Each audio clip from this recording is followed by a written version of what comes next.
A woman who learns to sit with herself in silence becomes the most unpredictable force in the room, not because she intends to dominate, but because she no longer needs to. Silence in a noisy world is misunderstood.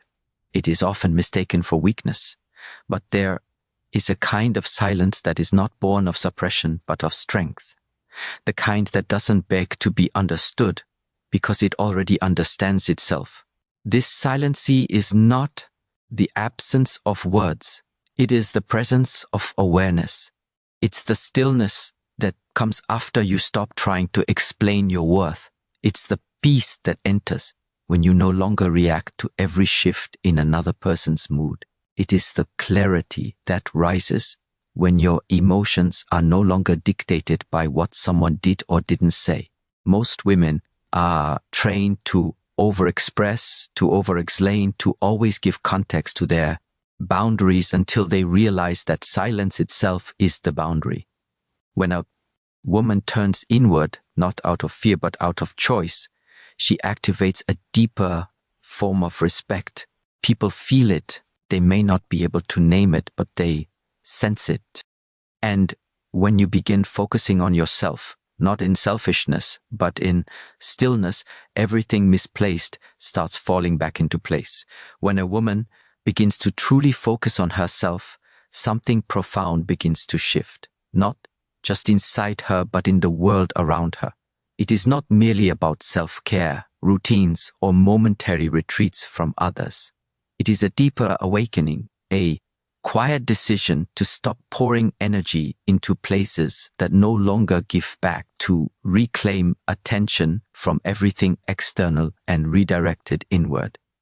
That shift, though subtle at first, transforms everything.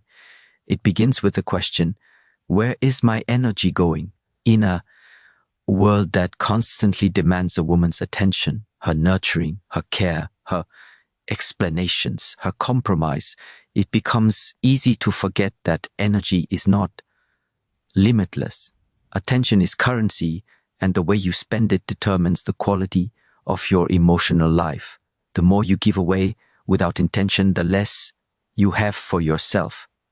But the moment a woman begins to observe rather than react, to choose herself rather than chase others, she starts to experience a different kind of power. A power that doesn't come from trying to control others, but from mastering her inner space. Neuroscience has long confirmed this truth. What you focus on grows.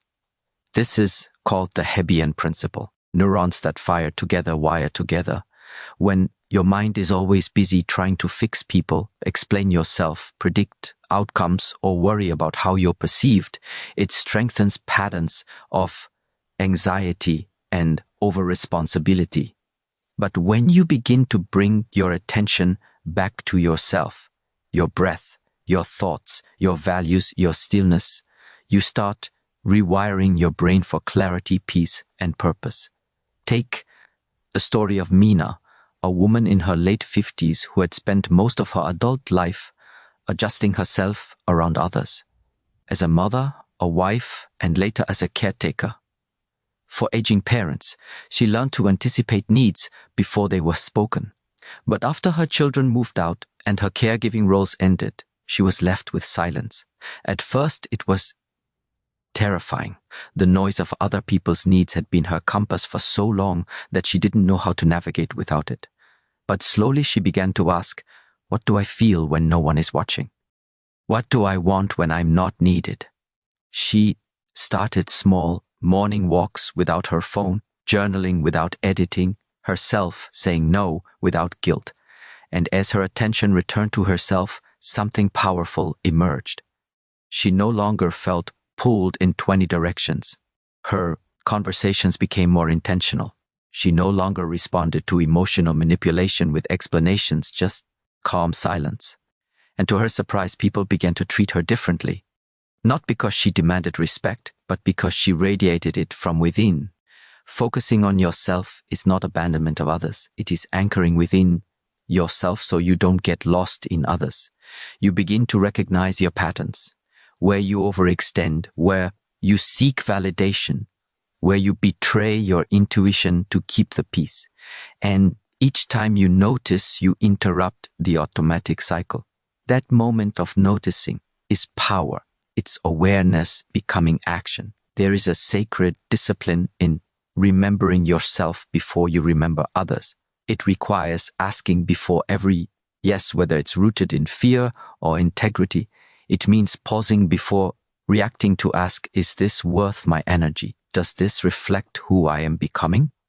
It's not easy, especially for women who've been conditioned to associate worth with service, silence with emotional sovereignty, and taking control of your reactions, weakness, and boundaries with rejection. But in truth, the opposite is real. The woman who focuses on herself is not selfish. She is self-aware, and self-awareness is the foundation of every healthy relationship. Without it, we end up performing roles instead of being present. We absorb moods, mirror dysfunctions, and confuse emotional over-availability with love. But when we are centered within, we can discern between what belongs to us and what doesn't. We no longer take things personally. We stop rescuing people from lessons they are meant to learn. One of the most misunderstood aspects of this journey is the practice of silence. Not the silence of avoidance or passive aggression, but the silence of presence, a deliberate, grounded quiet that listens more than it speaks, that observes without rushing to intervene, that chooses stillness over unnecessary reaction. In this kind of silence, a woman becomes untouchable, not because she's withdrawn, but because she's anchored. There is something deeply powerful about a woman who does not rush to fill the silence. In an argument, she does not need to be louder to be heard. In relationships, she does not over-explain to earn space. Her calm becomes her clarity, and her silence becomes her boundary. Silence offers something no amount of speaking can provide: perspective.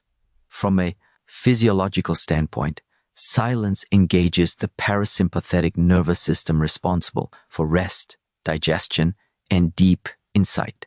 When we are reactive, we operate from the sympathetic nervous system, fight or flight, which narrows our thinking and clouds judgment. But silence restores our access to higher thinking, creativity, and emotional regulation. It gives us space to see things for what they are, not what we fear they might be. Jasmine, a mid-career professional in her 40s, discovered this the hard way. She was used to defending herself in every conversation, trying to be understood by people who had already made up their minds. Every time someone questioned her intentions or minimized her emotions, she would jump in with explanations, justifications, or arguments. It drained her until one day, during a heated moment with her partner, she paused. She said nothing, not out of resignation, but out of awareness. She realized in that instant that her peace was not up for negotiation. The silence that followed was more powerful than any point she could have made. It unsettled him, not because she was trying to hurt him, but because for the first time she didn't make herself emotionally available for conflict. She remained present, steady, and calm. That moment changed the dynamic of their relationship, not overnight, but permanently. He began to listen. She began to feel hurt, not because he changed, but because she did. We often believe that we must speak more to be seen, but sometimes it is in speaking less that we become visible. Silence is not the absence of voice, it is the presence of strength. It communicates what words often cannot, that you are no longer afraid to be misunderstood, that you no longer fear disconnection because you are deeply connected within, that your worth is not tied to being agreeable, but to being authentic. There is a deep wisdom in knowing when to speak and when to stay silent, not from fear, but from freedom, not from suppression, but from sovereignty.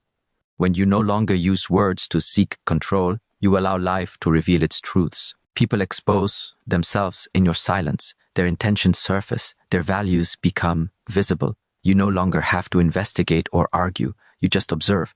And from that place of inner stillness, you make clearer decisions. In relationships, this is especially powerful.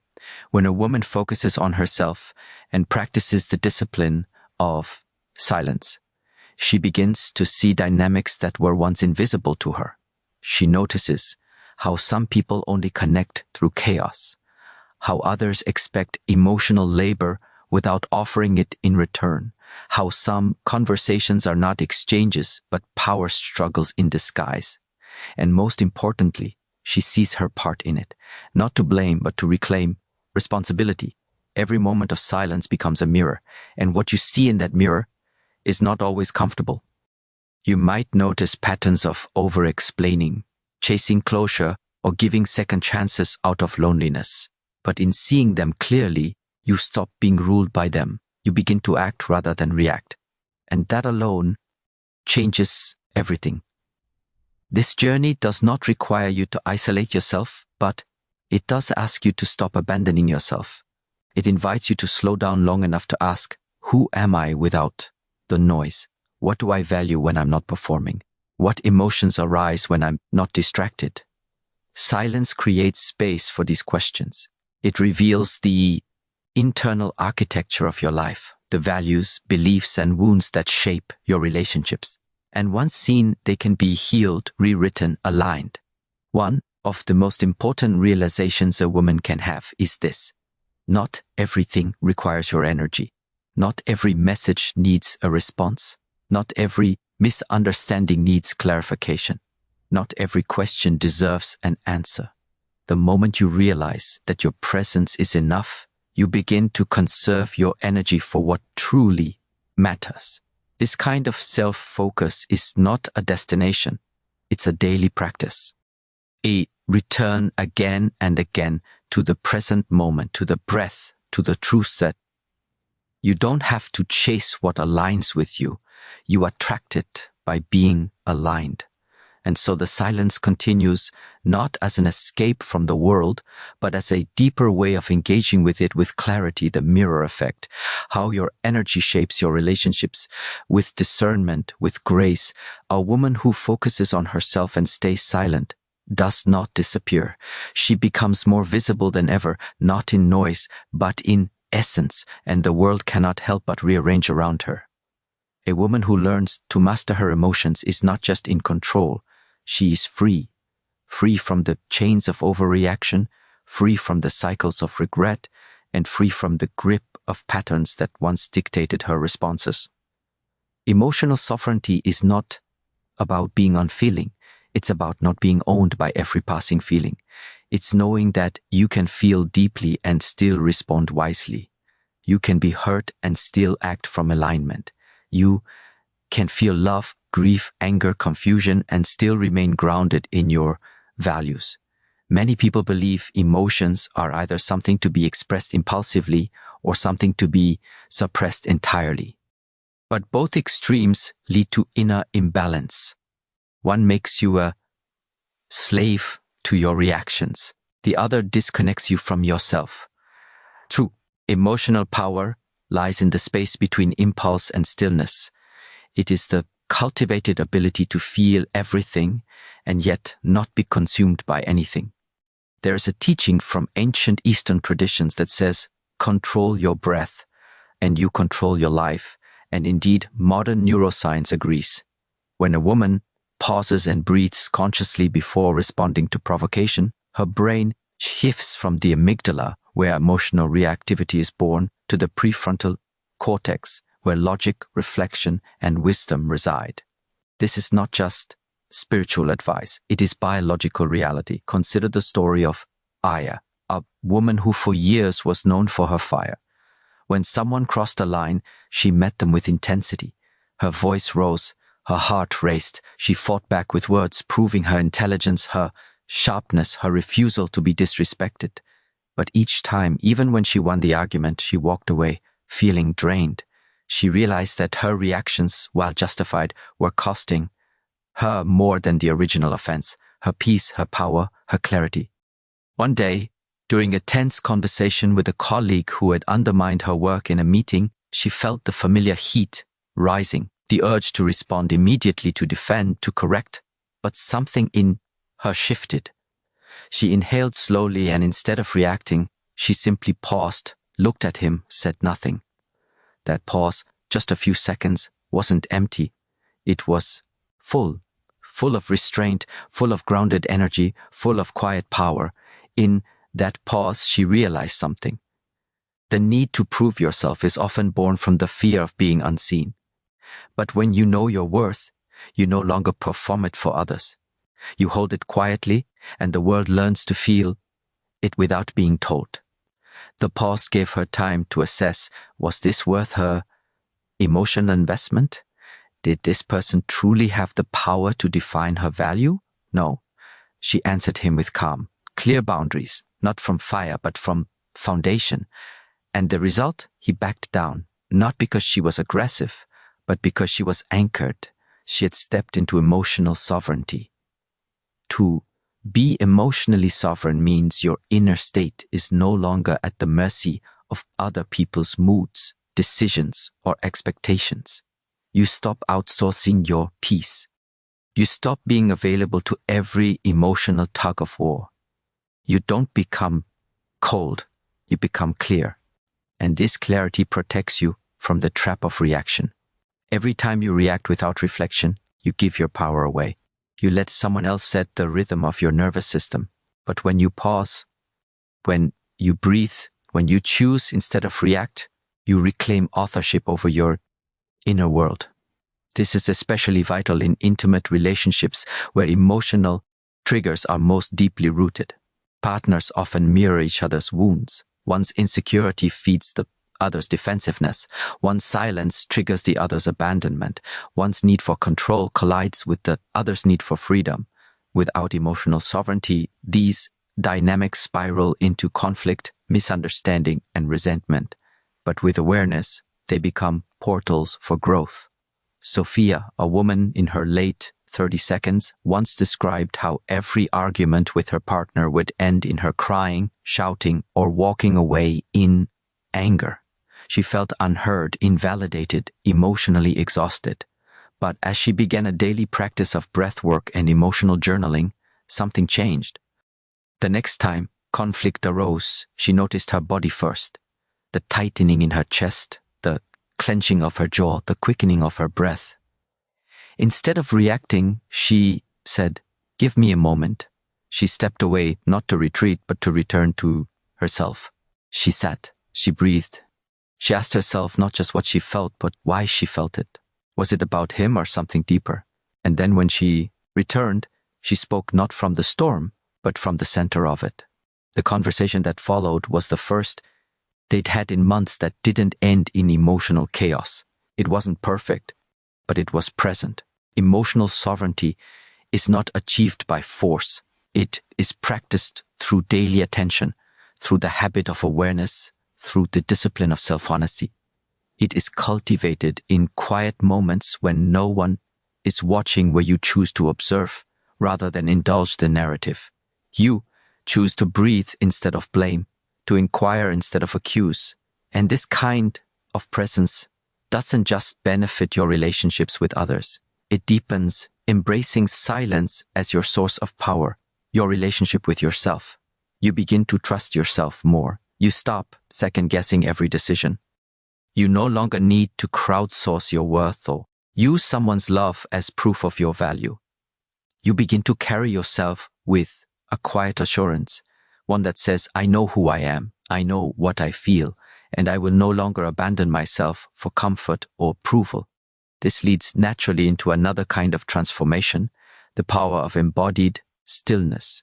Not only does a woman's emotional mastery radiate through her words or lack of them, but it speaks even more loudly through her presence, through how she moves, how she sits, how she breathes, how she listens, and most importantly, how she holds herself when no one else is holding her. The body is not just a vessel, it is a language. It tells others how to treat you before you speak. Posture, tone, eye contact. These are not just social cues. They are energetic signatures. They communicate whether you are grounded or scattered, open or guarded, calm or reactive. When a woman walks into a room with presence, she does not have to announce her strength. It is felt. It is not the presence that demands attention. It is the presence that holds attention. This doesn't come from performing confidence. It comes from cultivating inner alignment. Imagine Maya, a soft-spoken woman who was often overlooked at work meetings. Her ideas were good, but she presented them hesitantly, eyes down, voice low, shoulders slightly hunched. She didn't realize her body was communicating doubt, even when her words were clear. After attending a somatic awareness workshop, she began to practice a new habit each morning, standing barefoot for 5 minutes, breathing deeply, rolling her shoulders back, grounding her feet into the earth. Over weeks, something shifted. She wasn't trying to be someone else. She was returning to herself, inhabiting her body fully. Her voice became steadier, her presence expanded. The next time she spoke in a meeting, people listened, not because she shouted, but because she spoke from her center and her body confirmed what her words said. I believe in what I'm saying. And so others believed her too. This is the unseen power of embodied stillness. You don't have to yell to be heard. You don't have to push to be taken seriously. You have to be aligned internally and externally. Breathwork, posture, stillness, these are not just wellness trends. They are foundational practices for women who want to move through life with clarity and respect. The breath especially is a tool often overlooked. It is the bridge between mind and body, between thought and action, between reaction and response. In moments of emotional intensity, one deep intentional breath can change the entire trajectory of a conversation. The practice of conscious breathing rewires the body's stress response. It tells your nervous system, I am safe, I am here, I can respond with wisdom. Over time, this rewiring becomes your default. You are no longer pulled by the chaos outside you. You move from center, and that center becomes your compass, especially when others try to pull you into storms you didn't create. Embodied stillness also teaches you patience. In a world of urgency, a woman who moves slowly, who responds after reflection, who doesn't rush to fix or explain, becomes a mystery. Not because she hides herself, but because she reveals only what is aligned. Her yes is clear, her no is unwavering, her time is sacred. This kind of presence doesn't push away others. It invites truth. It creates a relational field where only authenticity can survive. People can feel when you are present, not just physically, but energetically. They feel safer around you, not because you cater to them, but because you are not at war with yourself. And this in turn creates emotional safety in relationships. When your presence is grounded, your partner no longer feels the pressure to guess your mood, manage your triggers, or decode your reactions. You create a space of emotional predictability, not by being passive, but by being internally consistent. Children too sense this. A mother who is emotionally sovereign and embodied teaches not by her words, but by her way of being. She models what it means to be present in discomfort, to pause in conflict, to breathe through overwhelm. And that example becomes an inheritance more valuable than any advice. To live in this way requires intention. It is not automatic. It must be cultivated. But the reward is immeasurable. Your relationships evolve. Your decisions clarify. Your energy deepens. You become a quiet force, not for domination, but for peace, not for attention, but for alignment, not to prove, but to be. And in that being, others are moved, not by what you do, but by who you are. Because you are no longer just reacting to life. You are responding to it from a place of inner truth, and that truth becomes the most powerful thing in the room. Every woman carries within her a rhythm, an energy, a signal that precedes her words and even her actions. Before she speaks, before she responds, even before she enters the room, there is a kind of transmission that takes place. It is subtle, but it is unmistakable. It is her emotional frequency. And the truth is People don't just hear what you say, they feel who you are. The mirror effect teaches us that relationships are reflections. What we carry inside, we end up projecting outward. What we avoid internally often manifests externally, in the people we attract or repel, in the conflicts we repeat, in the silence we endure, and even in the love we accept. When there is inner disorder, chaos seems to find us no matter how much we run from it. But when there is inner peace, things around us begin to quiet down. Not because the world changes, but because our relationship with it transforms. Imagine a woman who carries unresolved grief in her heart. She may look composed, even smile in public, but something in her frequency speaks of heaviness without realizing it. She attracts partners who are emotionally unavailable, mirroring back her own disconnect. Or think of a woman filled with self-doubt. She may speak words of affirmation, but her energy subtly communicates hesitation. And so she finds herself in dynamics where her boundaries are tested, her voice is overlooked, her confidence is questioned. This is not to blame, but to the power of stillness and how it influences others awaken. The mirror effect is not punishment, it is revelation. Life keeps showing us through others what we still need to address within. When you begin to center yourself in truth, not performance, not fear, but truth, everything around you becomes clearer, not easier, but clearer. A woman once shared how she kept ending up in relationships where she felt used. Every man she dated seemed charming at first, but would later become cold, controlling, or indifferent. At first, she blamed them. Then she blamed herself.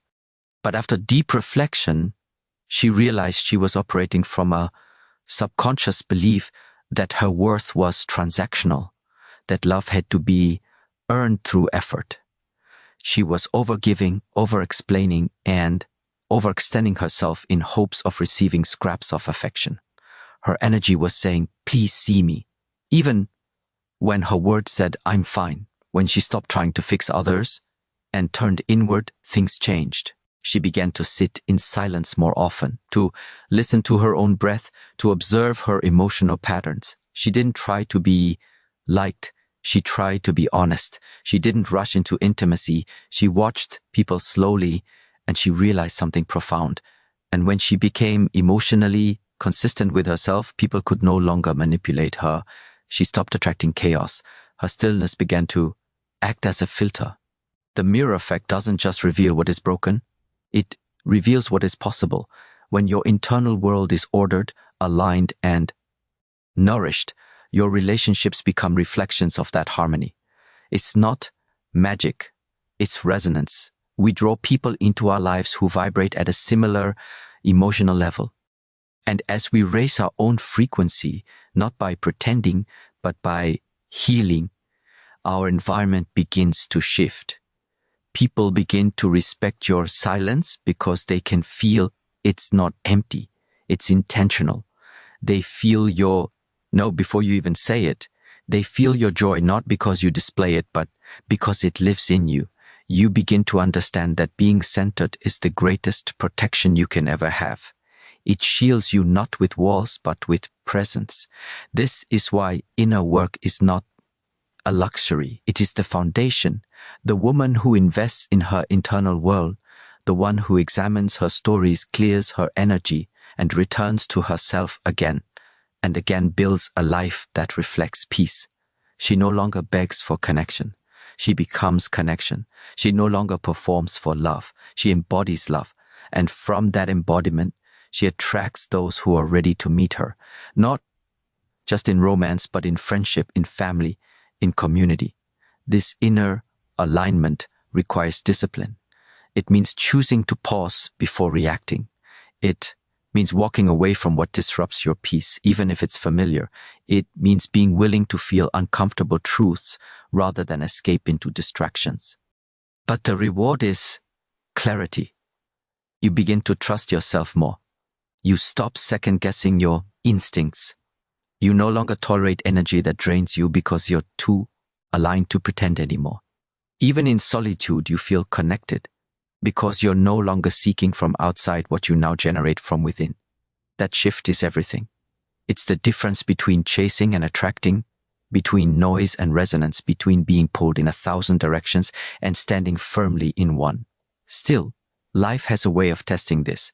There will always be people who don't understand your silence, who feel threatened by your presence, who try to pull you back into old patterns. And in those moments, you are faced with a choicy contract to make others comfortable or expand to remain true. Sometimes the most powerful move you can make is to pull back not in resentment, but in realignment. This is what we call strategic withdrawal. It is the conscious decision to step back, to observe, and to allow the truth to reveal itself not through confrontation, but through distance. There's a saying, when you stop speaking, people reveal who they are. It's not just a poetic idea. It's a psychological reality. When you stop feeding a dynamic, you expose its core.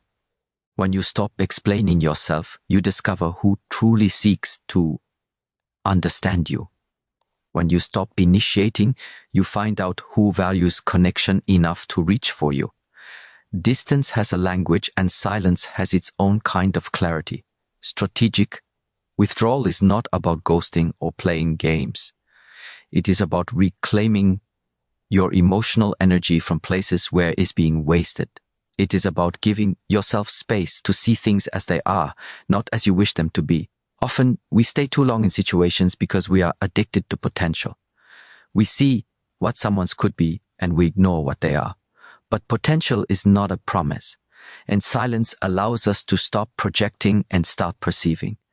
Amira, a woman who had been in an on-again, off-again relationship for years, finally chose silence not out of bitterness but out of wisdom. She had tried everything, talks, letters, counseling, compromise, but the cycle continued. Each time she explained her needs, they were acknowledged but never respected. So one day she stopped explaining. She didn't threaten, she didn't argue, she just became quiet. That silence became her boundary, and in that space she could finally hear her own voice again. Not the anxious voice that said, make it work, but the deeper voice that said, let it go. Within weeks, the truth of the relationship became undeniable, not because he changed, but because she did. And from that clarity, she found peace. Withdrawal is not weakness. It is wisdom. It allows energy to recalibrate. It reveals who is willing to meet you where you are. It filters out the noise so you can hear your intuition. And perhaps most importantly, it teaches you that you are not responsible for carrying relationships alone. A woman, the art of strategic withdrawal, knowing when to pull back, who knows when to withdraw, is a woman who knows her worth. She is not afraid of being alone because she is not lonely in herself. She doesn't fear silence because silence is where she hears her truth most clearly. She doesn't chase answers because she knows the right questions will always bring the answers in time. There's a powerful shift that happens when you stop trying to force outcomes. You begin to trust the unfolding. You begin to notice how much energy you used to waste trying to make others see, make them care, make them stay. And in letting go, you reclaim all that energy for your own growth, for your own healing, for your own joy. Some people will call this selfish. Let them, because they've never tasted the kind of self-respect that comes from refusing to betray yourself. Others may call you distant, but what they're really feeling is your energetic boundary, the space you now protect, like sacred ground. When you withdraw not as punishment but as protection, you allow space for clarity to breathe. And clarity is what guides wise action. It tells you when to stay, when to go, when to speak, and when to let silence do the talking. It teaches you that your presence is not something to offer lightly. It is a gift, a sacred force, and it must be given where it is valued. The woman who practices strategic withdrawal becomes magnetic, not because she's mysterious, but because she's whole. People are drawn to her stillness, her integrity, her strength, but not everyone will be ready for it. And that's okay. because she no longer lives to be understood by everyone. She lives to be true to herself. And from that truth, everything else begins to align. Not always immediately, not always without challenge, but always with purpose. Because life supports those who walk in alignment. It clears paths for the woman who is brave enough to walk alone when needed and wise enough to know when to return. This is the silent wisdom that speaks louder than noise, the quiet presence that echoes louder than performance, and the calm that once chosen never truly leaves you again. When a woman chooses to focus on herself and embraces silence not as absence but as intention, her life begins to shift in profound ways, not because she forces change, but because she becomes change. She no longer reacts from old wounds, but responds from inner wisdom. She doesn't beg to be heard. Her stillness speaks for her. She no longer pours into what depletes her. She reserves her energy for what aligns with conclusion, embracing your inner strength, her growth, her peace, and her truth. This journey is not loud. It is not dramatic. It is quiet, steady, and powerful. She learns to see beyond appearances, to feel the energy behind words, and to walk away from noise disguised as love. Her presence becomes her statement. Her boundaries become her protection. Her silence becomes her filter. And slowly, the world around her begins to mirror the world within her. Relationships become more respectful. Opportunities arise without chasing. Clarity replaces confusion, not because she fixed everything around her, but because she mastered what was within her. The woman who learns to be still, to be present, to be centered in her own truth. She is no longer available for anything less than what she deserves. In her silence, everything unnecessary falls away, and in that space, everything meaningful finds its way